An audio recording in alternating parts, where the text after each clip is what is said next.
Tantangan dalam menjaga keutuhan Negara Kesatuan Republik Indonesia. Tantangan dapat diartikan sebagai segala sesuatu yang dapat menggugah semangat untuk meningkatkan kemampuan diri. Di era globalisasi, banyak tantangan yang dihadapi untuk mempertahankan integrasi nasionalnya.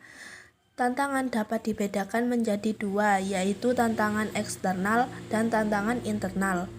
Tantangan eksternal adalah segala bentuk gangguan yang berasal dari luar negeri yang dapat menggoyahkan kesatuan dan persatuan NKRI. Contohnya propaganda asing melalui berbagai media dan jaringan pedagang narkoba internasional.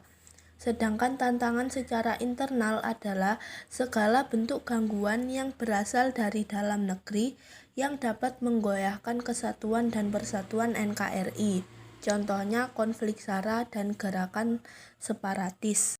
Peran serta warga negara dalam menjaga persatuan dan kesatuan.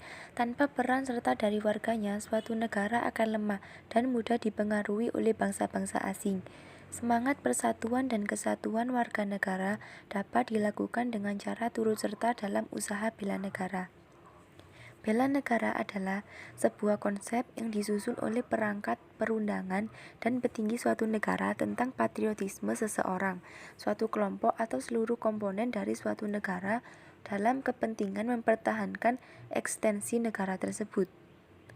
Dan ada banyak lagi beberapa pengertian bela negara menurut para ahli seperti pendapat Kaider Basri, Darji Darmodiharjo, dan Sunarso.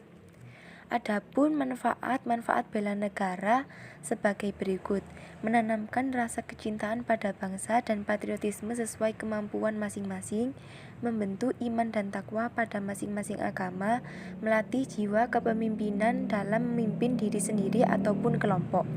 Upaya bela negara oleh warga negara sangatlah diperlukan dalam menjamin kelangsungan hidup bangsa dan negara.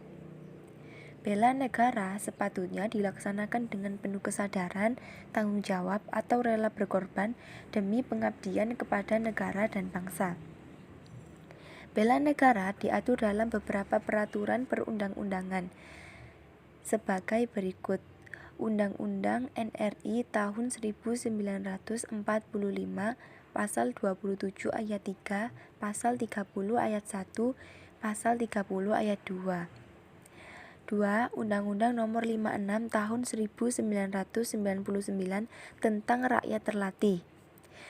3. Undang-Undang Nomor 2 Tahun 2002 tentang Kepolisian Negara Republik Indonesia. Dan masih banyak lagi pembelaan negara yang diatur dalam peraturan perundang-undangan. Bentuk-bentuk usaha bela negara. Secara fisik, bela negara diartikan sebagai usaha pertahanan menghadapi serangan fisik dari pihak yang mengancam keberadaan negara. Secara non-fisik, diartikan keikutsertaan aktif dalam upaya memajukan bangsa sesuai dengan profesi dan kemampuannya.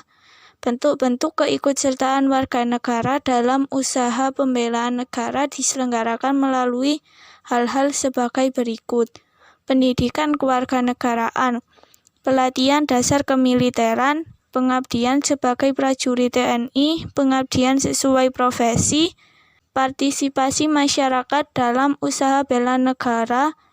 Hal tersebut diatur dalam Pasal 27 ayat 3 UUD Negara Republik Indonesia tahun 1945. Berikut beberapa contoh partisipasi masyarakat dalam bidang kehidupan. A. Bidang politik, bidang pendidikan, bidang ekonomi. Upaya pertahanan dan keamanan dalam lingkungan sekolah dapat diwujudkan melalui sikap sebagai berikut: rajin belajar untuk meraih prestasi, menaati tata tertib sekolah, saling menghargai antar warga sekolah.